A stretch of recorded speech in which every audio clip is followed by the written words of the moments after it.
Welcome everyone. Hello to you all. My name is Oliver Haines, and for the past 10 years I've been studying mediumship and the concept of surviving physical death, getting to know more and more about the subject. Increasingly, in our turbulent, uncertain and disordered world, people are looking for answers to life's big questions, and there is really no bigger one than this, is there?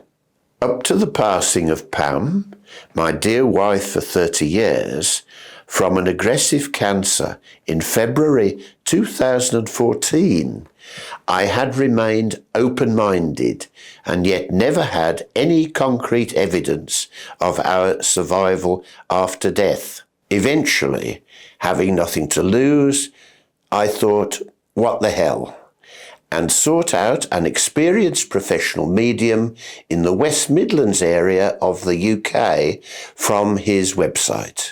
I was determined to know more and progressed to regular communication with Pam and my other close relatives through dozens of evidential mediums. Since then, I've been inspired to research and write 2 Amazon books on the afterlife and mediumship, to both raise our understanding and bring hope, upliftment and inspiration to those suffering bereavement or indeed facing death themselves. For everyone, there is far more to come. We can enjoy our lives much more if we do not fear death, the unspeakable. The certainty that we're going to enjoy a heavenly life, free of all suffering, mortality and needs, can make such a huge difference to us, physically and mentally, in the here and now. So, in this series of podcasts, Conversations on Mediumship and the Spirit World, I shall be talking to mediums on the vast subject of the afterlife, the heaven which we shall all ultimately be entering. We have no choice in the matter. Coming from many backgrounds, mediums work as the vital communication bridge between the spirit realm and the physical world.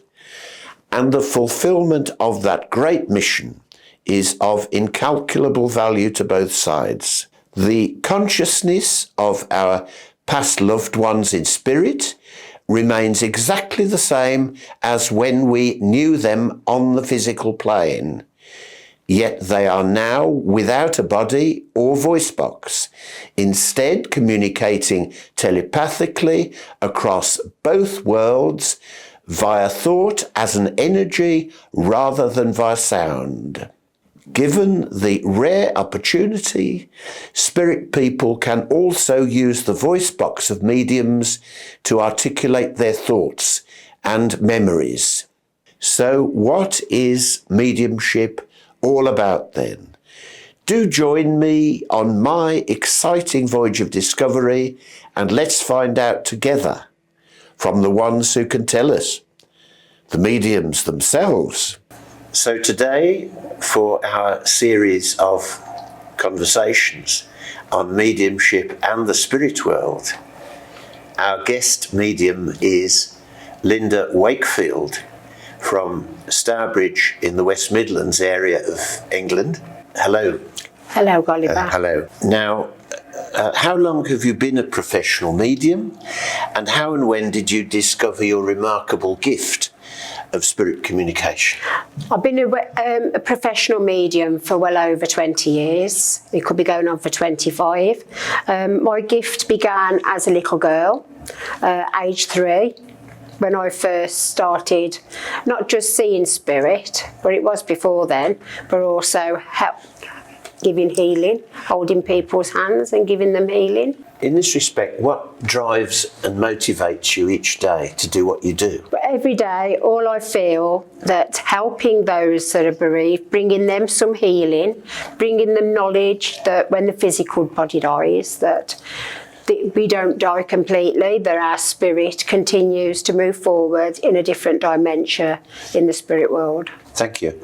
Can you describe for us all your particular skills, your career pathway and your development so far as a medium, and the types of venues and audiences for which you cater? Yes, I use all my senses, so I'm clairaudient, clairsentient, claircognizant. I use them all.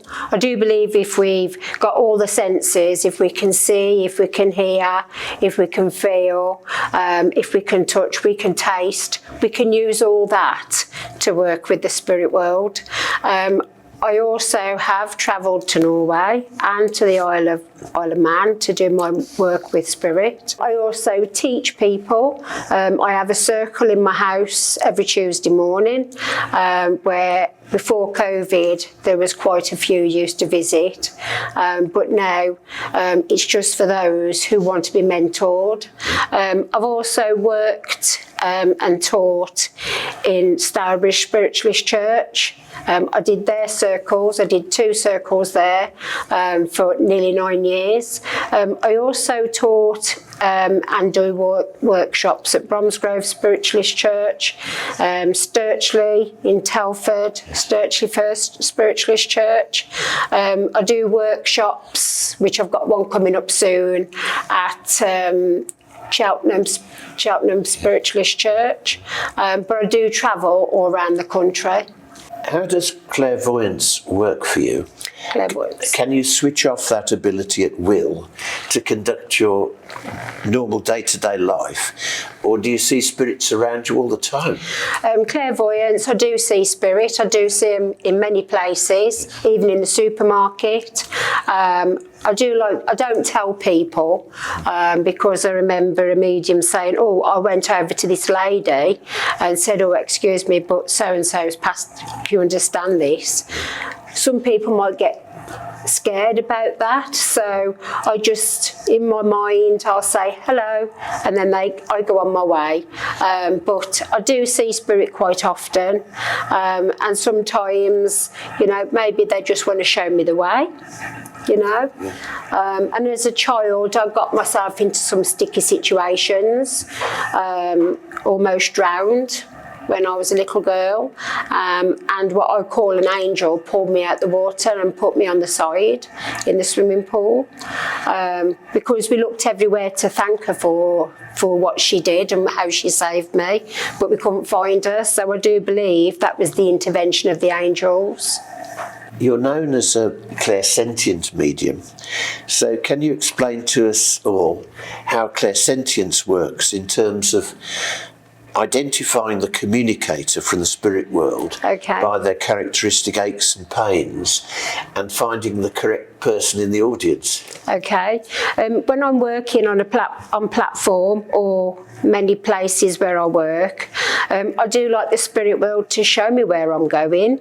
I do get the sense, like for instance, I'll say, I have a gentleman here. I know he's quite tall. He's taller than myself. I want to put him about 5'10". I do believe he was somebody that was where he worked. I do believe it was like office area, and so I do work on that. They do bring in how they passed. They will give me various tastes and sense of smells.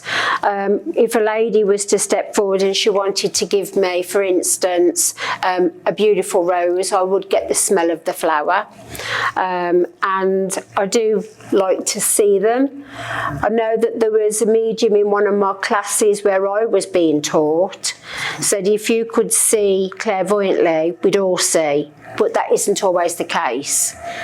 It's only open to the person that they're working with. I also, the one time I was doing a service, it was in the December, and a wasp come flying towards me, and of course I screamed and moved out the way quite quick, and then I saw a beekeeper standing by this lady, And I said to her, I just went to her and I says, can you understand a gentleman in the spirit world that would have been a beekeeper? She knew him straight away and the wasp disappeared. So it was a spirit wasp.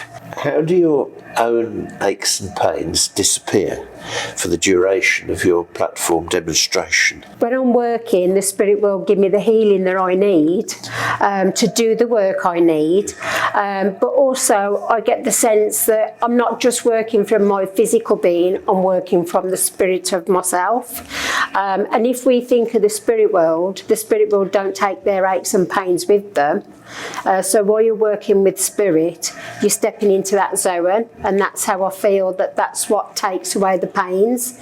But as soon as I've finished working, it's like, woof, you got it back. Leading on from that, do tell us about the extraordinary occasion in Cwmbran, South Wales, when I believe you had physically completely lost your voice, and yet spirit energy restored it just for the duration of your public demonstration, and then it reverted back to how it was before. Yes, I had lost my voice and I was ever so concerned because going on the way to Cwmbran, and I said, come on spirit, this is the first time here, this isn't a time to play up, you know, I don't want my body to be poorly. And when I got there, I did explain to them that I'd lost my voice and I would do the best I can. But as soon as I started working for the spirit world, my voice returned, and everybody could hear me in the room.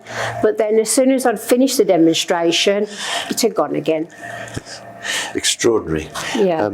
Now, why is it that sometimes a nearest and dearest relative never comes through at a public demonstration of mediumship, despite months of hoping they would?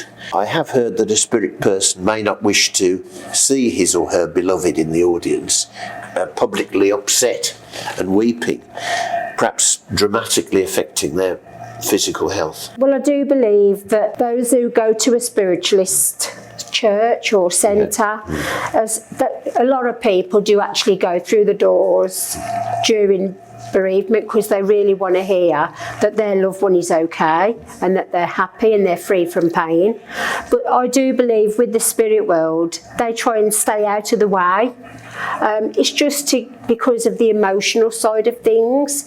But I know that eventually they will come through, but also it could be that they may not have believed in the spirit world before they passed. And sometimes they do take their time to come forward. Although sometimes they come through the same day. They can do. Well, they can do, yeah. There was an instance where I was working at St Michael's in Yardley, and I brought this gentleman through. He gave me really freezing cold hands, and he was this woman, she knew straight away who it was. I said to her, he's telling me that his funeral is being talked about, but it hasn't happened yet. And she said, yes. She said he only died last night. I said, but he's telling you he doesn't want Amazing Grace played at his funeral because he didn't like it. And she said, oh my goodness, we was going to play that, but we knew he didn't like it. Well, he's told him what he wants to be done. That's amazing. So you offer one-to-one readings. I do. But also remote readings anywhere around the globe. Yeah. By telephone or video call. Yeah. This is clearly a very worthwhile and desirable service, as it was during the COVID pandemic. How does all that work? During the COVID pandemic, I was talking to somebody over the fence, and they said, well, why don't you set up a Facebook page just for your mediumship and work from there? And I did. I travelled around the globe without leaving my kitchen. And I mean, when I see the name, the person that wishes to connect with that person, you don't literally have to hear the voice. I do readings by telephone, by WhatsApp video, and also by Facebook Messenger. So after the COVID, the first place I worked was Blue Lodge in Worcester, and the room was full.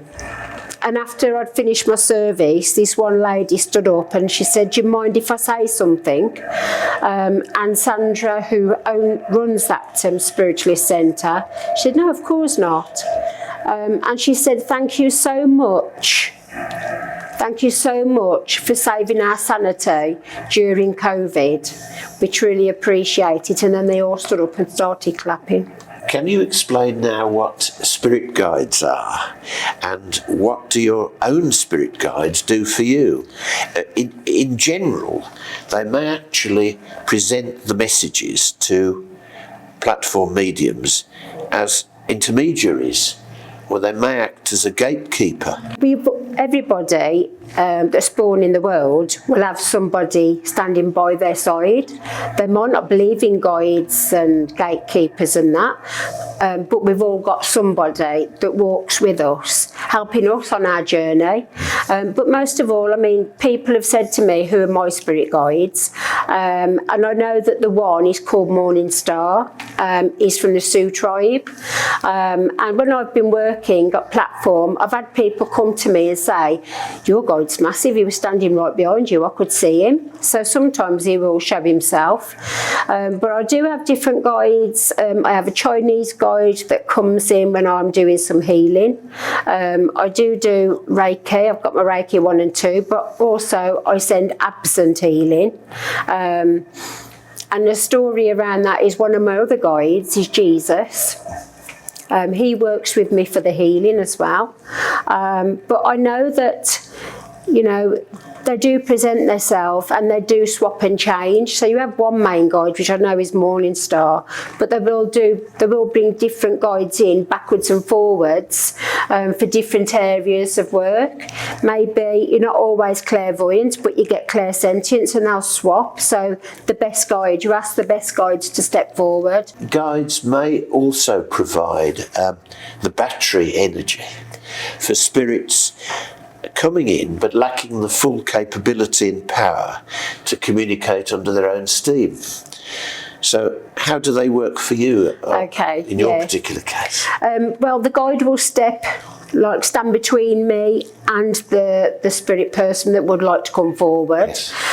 Because they might not want to step straight in. So it's a bit like when you phone somebody up, they pick up the phone and then you begin to talk. So that's what he's like.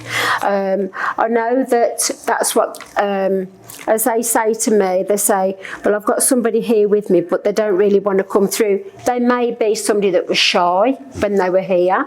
So they have to show that self of them, because that person who's receiving the message might not understand who they've got.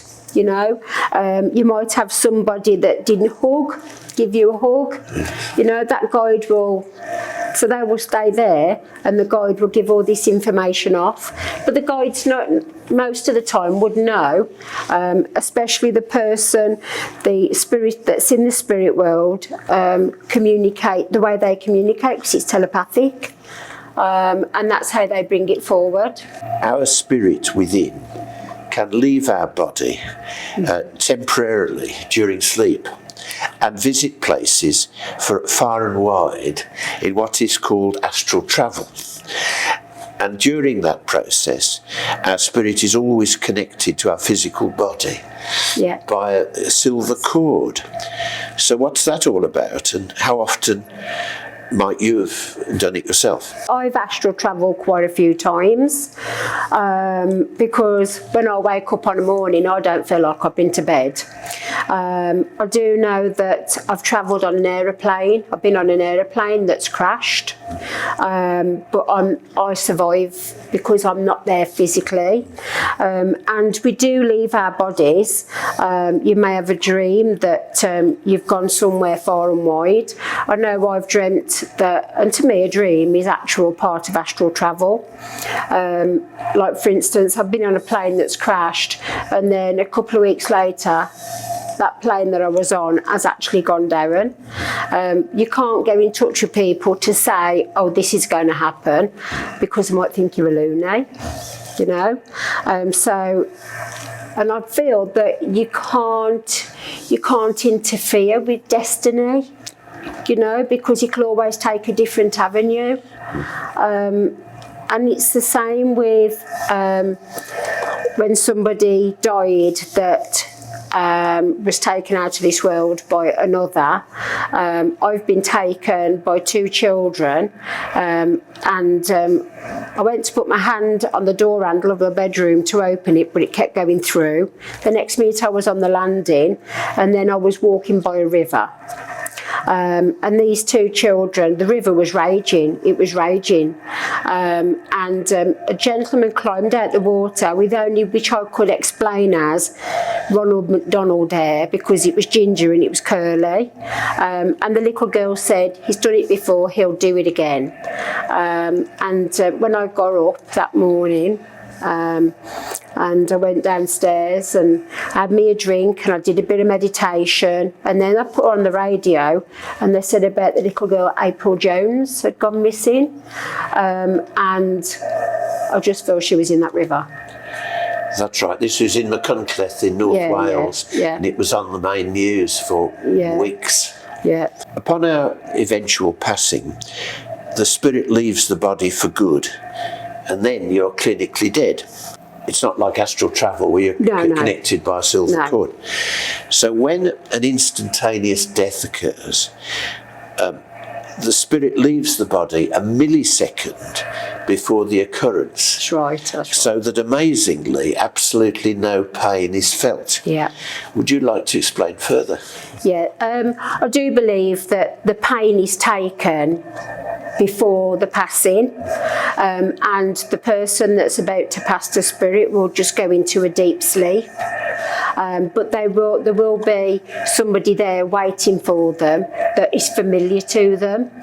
So they may see that person week or 2 weeks before their passing, but I've actually seen somebody pass, which was my own mother, and at first she was crying out loud, tell him to go away, I don't want him here, I don't like him. I've got a feeling I know who that was. And then she said, oh, my mum and dad are here now, I can go now. You know, and then she just went to sleep, and it was a few minutes after then she passed, but I know she passed peacefully and she was happy to go. Okay, but I just know that once the time is right for somebody to pass, then the body will die, but the hearing and the brain don't go straight away. You know, but I do believe if somebody has had an impact, that's a shock. So the spirit is shocked out of the body, if you can understand me. Okay. But they will still be met by somebody that's going to come forward that they would recognise, that they loved, that would come and take them home to spirit. It's totally different with people who have long-standing illnesses and they're in pain for a long period. Yeah, the pain will go before they pass. Absolutely. And you'll know about people that have had cancer and different things where they go into a sleep state for a week or 2 before the body passes. It's so that it gives them the peace that they need and the pain is gone, because once the spirit leaves the body, the spirit don't hold on to the pain what they've suffered. The body is gone, but the spirit is healthy. But I do know that people that have had long illnesses, once they pass to the spirit world, they will go into like a hospital place.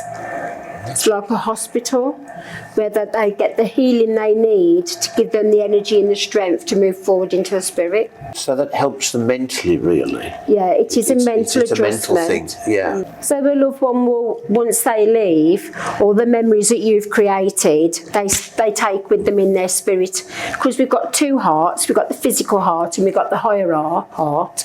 The higher heart is where the spirit is.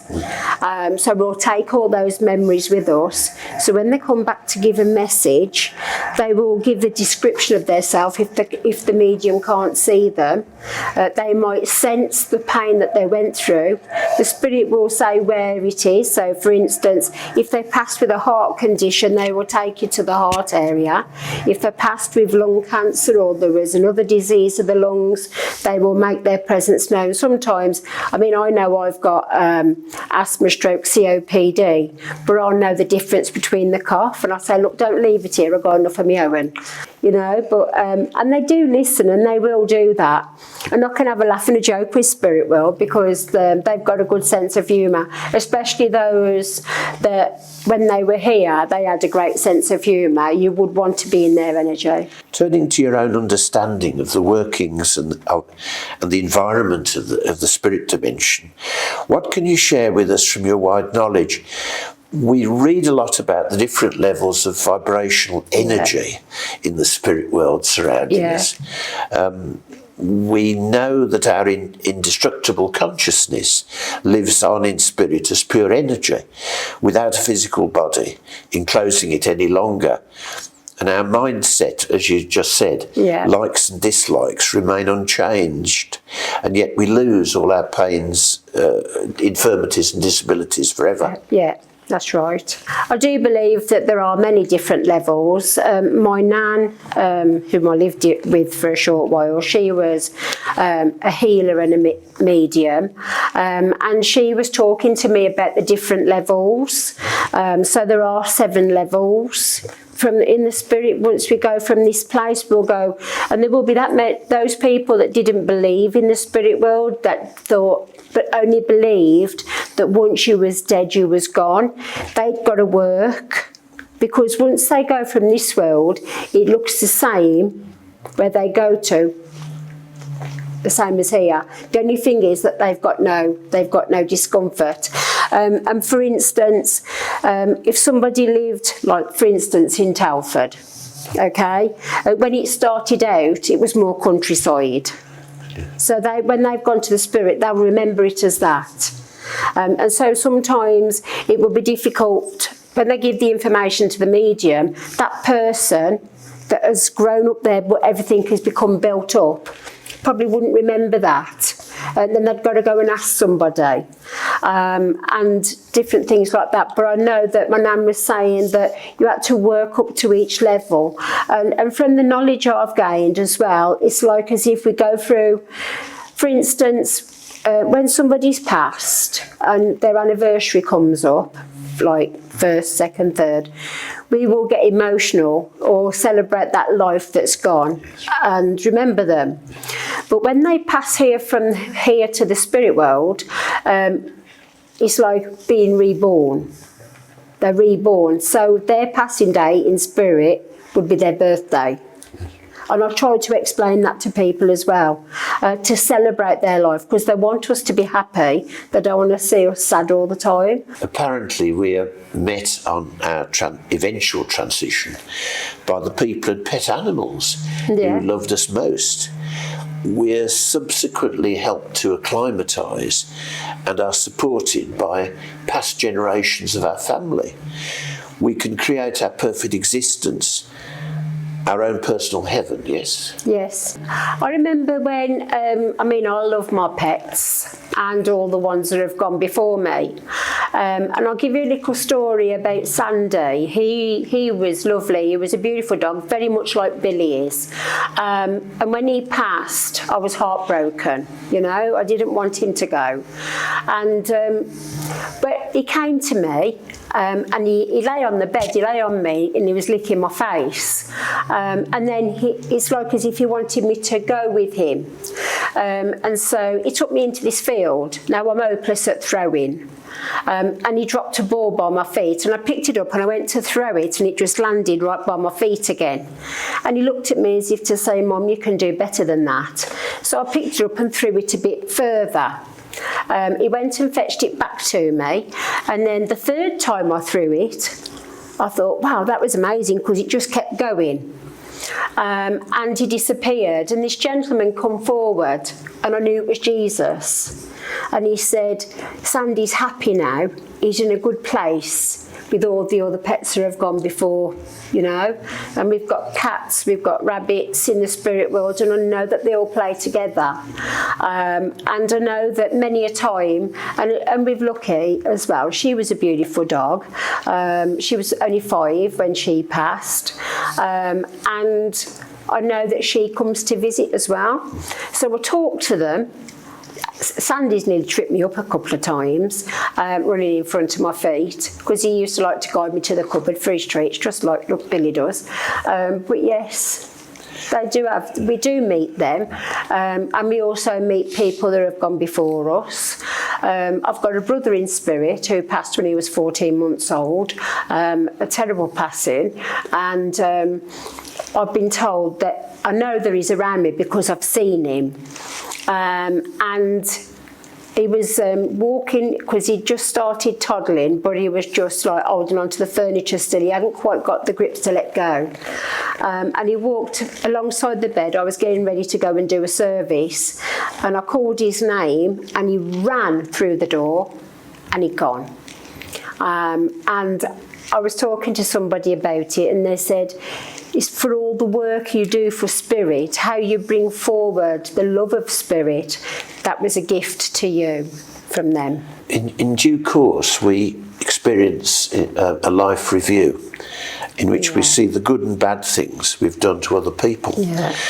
But from their third-party perspective, encouraging us to acknowledge and accept responsibility for our faults and misdeeds. Yeah, that's true. I agree with that. Yes. We do, and many a time in life we may be, and this could be a long time before we pass, we may feel that it's like as if it's an anniversary of something you might have done when you was years gone by, or something you may have said to somebody, that you start to see things differently, especially if you're on this pathway, and all the knowledge that the spirit will bring forward.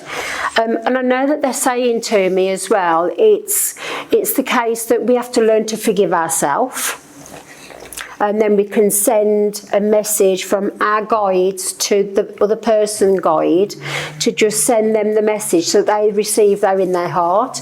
They may receive it in sleep state, the forgiveness, or they may feel the weight being taken off their shoulder, which is like the sadness and the hurt and pain.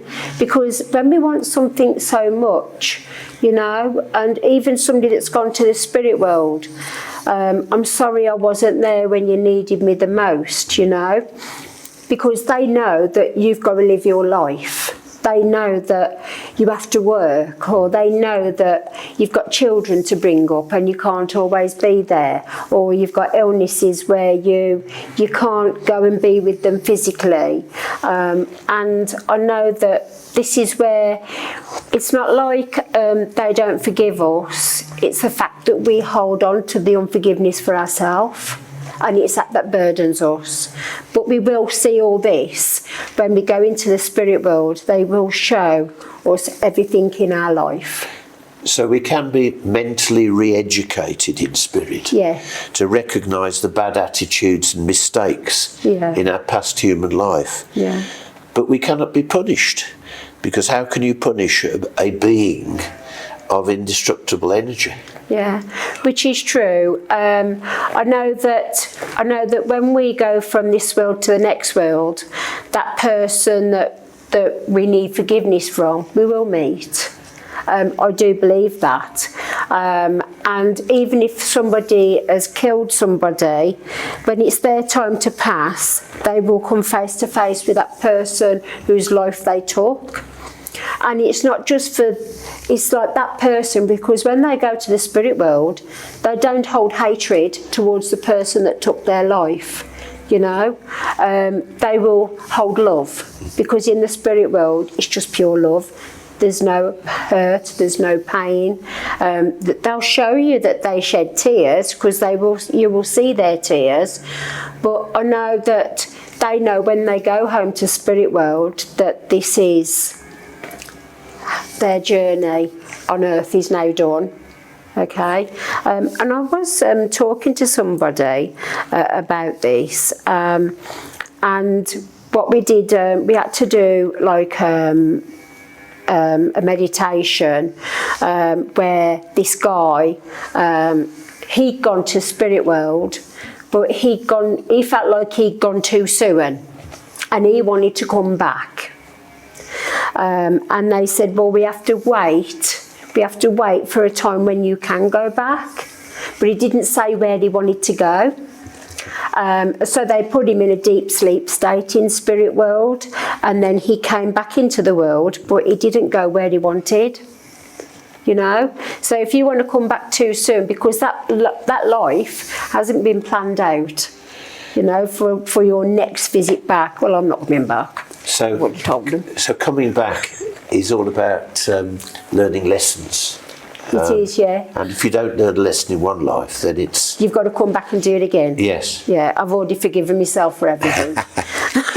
Yeah, because it's like if you've done something to somebody and they're still here, you can come back into the world, but you will cross paths with that person again, but you'll be as a child. But maybe like that child comes back, but the person that they hurt, they could be born into that family, but they feel like that they're drawn to that person to give them the love that they need. Yeah, in a given scenario with several people involved, you could in fact be reborn into another person in that scenario, not the original one that you. Yeah. And then you look at it from as a third party angle. Yeah, like for instance, being born into a different religion. Yeah. You know, because the religion that you left the world to, that's what you took with them. Mine would be spiritualist. I mean, when people ask what's your religion, I say spiritualist. They just put other. All right, they won't accept it. But I know you could be born back into wherever you don't want to be. But the reason why you're born there is because you do have to have a greater understanding and belief. Now, one of the workshops I did not so long back, it was just, I think it was October at Cheltenham, two ladies, they come from, I said, oh, you're American? And she went, no, we come from Canada. But her religion was Sikh. The Sikhs and the Hindus and that, they are very spiritual. And I know that there's some, and there's a lot of religions around the world that are very spiritual, but not in the sense that they bring forward spirit. You know, they live by a different law, maybe, a different regime. But when they're born into that, but they have a greater knowledge. And now I do remember I've had people sit in my circles before, especially this one lady. It was so very sad. But when she was born, her mum could see a light coming from the cot right up through the ceiling. She knew about her daughter. So I feel like she distanced herself from that child. She didn't give that child the love because she felt like that child had come in from, a bad place. But all she was medium to be. Because everybody's born into this world and we've all come here for a reason. It doesn't matter which path you take. You might be not drawn to spiritualism. I remember my dad saying, my biological dad's still alive, and he came to see me work at Tamworth Spiritualist Church. Well, Tamworth Spiritualist Church was formed by my nan, which was his mum, but he wouldn't go in it when she was alive because he thought they was doing all voodoo black magic to get the spirits up out the ground. But when he came in to see me work, he says, but you're all okay, aren't you? You haven't got two heads, and he quite enjoyed watching me work. So I do believe that I know I've had many lives. I do remember one where I had to go back. It's a regression, but I was a little boy in Saudi Arabia and I'd got the sand over my feet. And I was 5 years old when I was taken from my mother and I was taken into slavery, and that's where I was until I died as an old man. And then in another existence, I lived in a big house and it was the cotton fields. And I had people working under me. but I didn't treat them bad like I was treated in that past existence. So I do believe that what we take with us, we have to come back to learn, but to have a greater understanding that it doesn't matter which category a person's in. They might be very poor, but they don't need to be treated cruelly. Can you understand? So I do believe that we all have to start looking into that place of compassion. All religions, if they extend compassion and generosity and altruism, and encourage that, are surely good. Yeah, well, this is what, for instance, God wants us all to do, to see each other through the eyes of spirit, see each other through the eyes of love. And I remember I read something, and it was only this morning on Facebook, that what I do, it's all demonistic. It's the devil doing the work.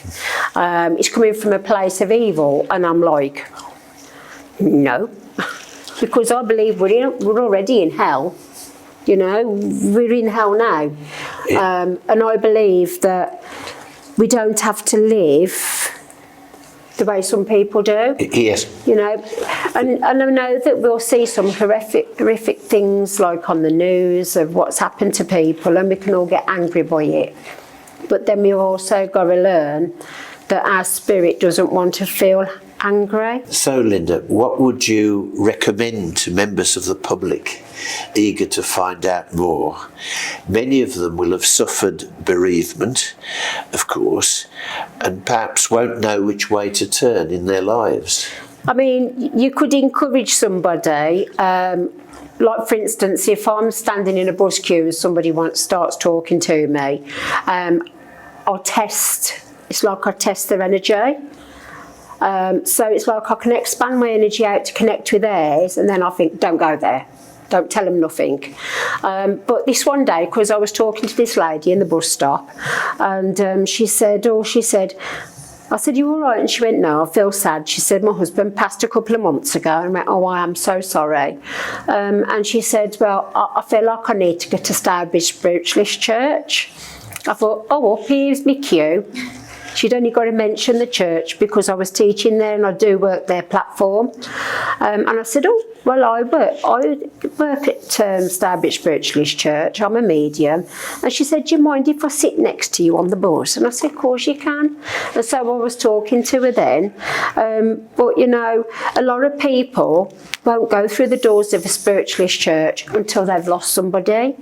They just want confirmation. And once they walk through the door, they may feel quite comfortable there, and so they become a regular, and then the next thing they're doing is joining the church, becoming a member, and maybe then they want to go and have a look, see what it's like in the circle. But once they start meditating and become more aware of the spirit energy around them, because some people just want the meditation, but then they can practice that. I know that one of my tutors, Connie Phillips, I sat in her circle for 2 years, and then she said, Lynda, you've got to move next door. I said, I don't want to, I like it here. I've heard about Joyce, she's a bit sharp. God bless you, Joyce, because she's in spirit, and her name was actually Joyce Sharp, always like this. But I said she's a bit sharp.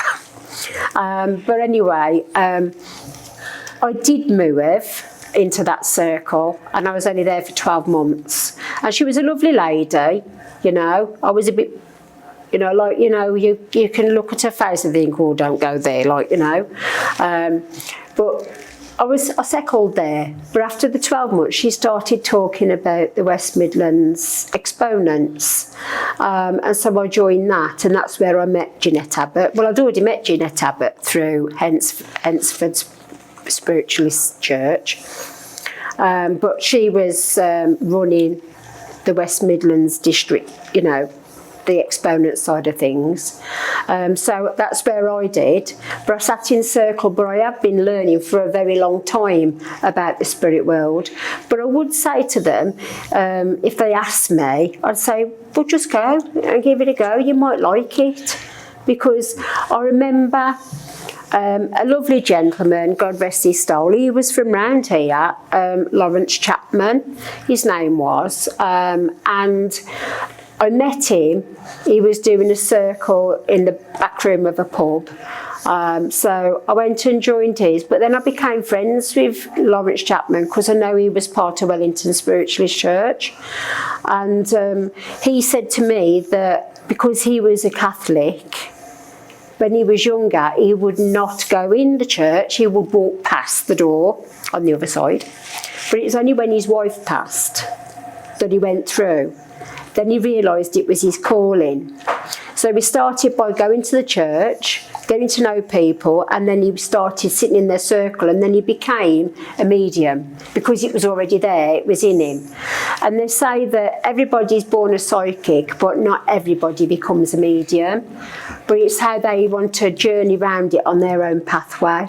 So we recommend people to go along, see what's happening at your local spiritualist centre, sanctuary or church, or, you know, see how it goes from there. The folk they'll find will be very friendly, understanding and sympathetic to their needs. Yeah, they will, because the first church, I mean, I had to look for a church so I could develop my gift, because I've had this gift since I was a little girl. I started healing people from the age of 3. I used to hold their hands while my nan did the healing. And many people said, oh, she's got more heat coming from her than you. And I remember in Joyce's circle, she said, oh, we don't talk about angels. I was like, what? No way, I was saved by an angel. I've got angels working with me. And then she said, oh, we don't talk about Jesus. I was like, oh my God, I better not tell you he was one of my guides then. And we did a session on healing, and the guy who I was giving healing to, he said to me, he went, did you know you've got somebody high up working with you for healing? I went, yeah, it's Jesus, but don't tell her.